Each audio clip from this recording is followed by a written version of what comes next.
कहते हैं अगर गुनाह विरासत में मिले तो इंसान अपनी रगों में खून नहीं बल्कि खौफ लेकर पैदा होता है। तो दोस्तों आज हम बात करने वाले हैं मोबलैंड के पहले एपिसोड की। ये कहानी है लंदन के दो गैंगस्टर परिवारों की जिनके बीच हर चीज को लेकर टकराव, पैसा, पावर और इज्जत, और इन सब के बीच में है एक आदमी।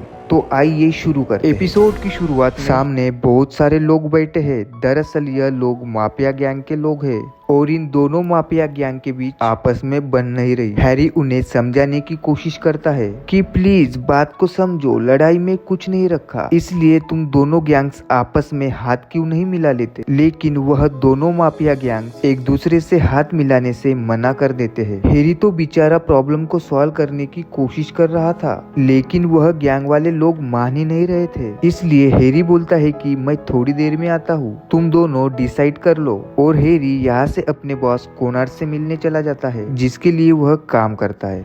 कोनार्ड भी एक खतरनाक माफिया है। किसी को मारना या लूटना या अवैध धंधा करना, ये सारे काम कोनार्ड करता है। तो हैरी यहाँ पर आकर कोनार्ड को बताता है कि वे दोनों गैंग्स एक दूसरे से हाथ मिलाने को तैयार नहीं है और ना ही एक दूसरे से वह माफी मांग रहे हैं। तो कोनार्ड कहता है कि अगर वो ऐसा नहीं करना चाहते तो दोनों गैंग्स को खत्म कर दो, और हैरी ऐसा ही करता है। वो अपने टीम के लोगों के साथ नीचे जाता है और अपने टीम के साथ मिलकर दोनों गैंग्स को वही मार देता है। यही से हमें पता चलता है हैरी सोचने में 1 मिनट भी नहीं लगाता, और हमें कोनार्ड का भी पता चलता है कि वो कितना ज्यादा खतरनाक इंसान है। एक ही पल में फैसले ले लेता है। कोनार्ड यहाँ पर नीचे आता है और एक माफिया के गर्दन के ऊपर अपना पैर रख देता है और कहता है, गंदी नाली के कीड़े, तुम्हारे नसीब में ऐसे ही मौत लिखी थी। इस तरह से एपिसोड 1 की शुरुआत होती है। हम एक क्लब के अंदर एडी नाम के एक लड़के को देखते हैं जो कोनार्ड का पोता है। एडी जब क्लब के अंदर होता है तभी उसे टॉमी नाम का लड़का मिल जाता है। टॉमी स्टीवनसन फैमिली से बिलोंग करता है और एडी हैरिंगसन फैमिली से बिलोंग करता है, और इन दोनों फैमिली के बीच में काफी सालों से लड़ाइयाँ चल रही है। लेकिन फिर भी यह दोनों लड़के आपस में मिलते हैं। इस चीज को देखकर एक लड़का उनकी फोटो क्लिक करता है। एडी को यह चीज पसंद नहीं आती और वो उस लड़के के फोन को बाहर फेंक देता है, और एडी कहने लग जाता है कि हमारी फैमिली को इस बारे में पता नहीं चलेगा, हम तो एक रात के लिए सिर्फ मस्ती कर रहे हैं। लेकिन एडी को नहीं पता है कि यह एक रात की मस्ती इन लोगों के लिए बहुत ज्यादा महंगी होने वाली है। चारों लोग ड्रग्स का नशा कर लेते हैं और एक क्लब के अंदर चले जाते हैं। तभी पब के अंदर एक आदमी को एडी का धक्का लग जाता है। वो अनजान आदमी एडी को मारने के लिए चाकू निकालता है, पर एडी उसी का चाकू उसी के सीने में घोंप देता है और वहाँ से भागने लगता है। कुछ बाउंसर उसका पीछा करते हैं। एडी उनको चकमा देकर पब के बाहर आ जाता है। वहाँ उसे लेक के पास टॉमी दिखाई देता है।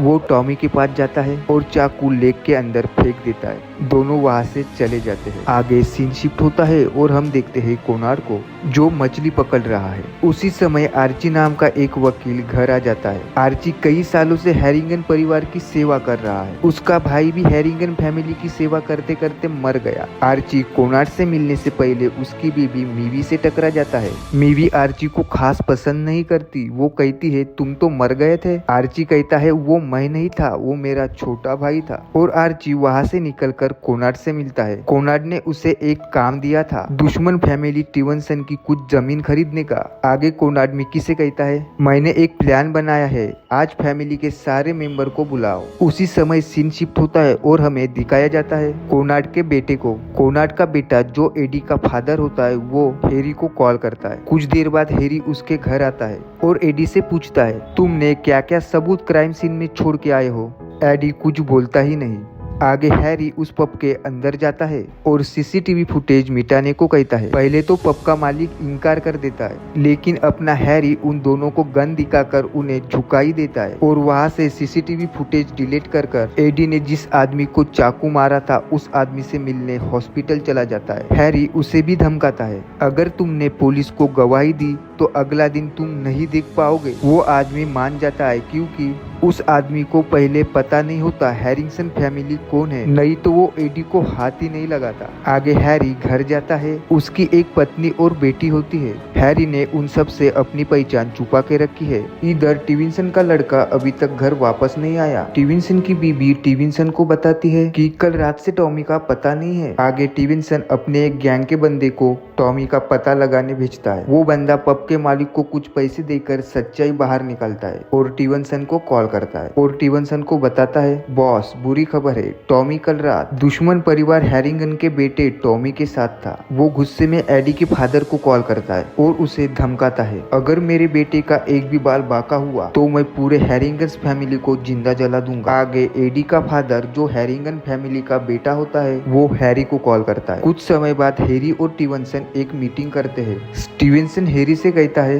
हैरिंगन फैमिली भरोसे के लायक नहीं है, तुम मेरी गैंग ज्वाइन क्यों नहीं करते, और उसे बहुत बड़ी रकम ऑफर करता है। पर हैरी अपने मालिक हैरिंगन फैमिली के खिलाफ वफादार होता है। वो स्टीवनसन के ऑफर को वही ठुकराता है। स्टीवनसन उसे अपने बेटे के बारे में पूछता है। एडी ने हैरी को भी टॉमी के बारे में कुछ भी बताया नहीं है, इसलिए वो स्टीवनसन को भी कुछ बता नहीं पाता। हैरी को पता है अगर टॉमी को कुछ हुआ तो इस शहर में गैंगवार होने से कोई भी नहीं रोक सकता, इसलिए हैरी ने स्टीवनसन को मारने का प्लान भी बना रखा था। पर कोनार्ड अभी स्टीवनसन को मारने को मना कर देता है। आगे स्टीवनसन और हैरी अपने रास्ते निकल जाते हैं। आगे हमें दिखाया जाता है फैमिली के सारे मेंबर मीटिंग के लिए आ रहे हैं। सब लोग अपनी अपनी जगह पर बैठ जाते हैं। थोड़ी ही देर बाद कोनार्ड हैरिंगसन आ जाता है जो इस फैमिली का लीडर होता है। वो उन सबको नए धंधे के बारे में बताता है और कहता है, हम आज से पिंटोनॉल का धंधा करेंगे, इसमें रिस्क भी ज्यादा है और रिवार्ड भी ज्यादा है। कोनार्ड का ओरा ही ऐसा होता है कि उसके सामने कोई भी फैमिली मेंबर बोल ही नहीं पाता। पर आर्ची जो वकील है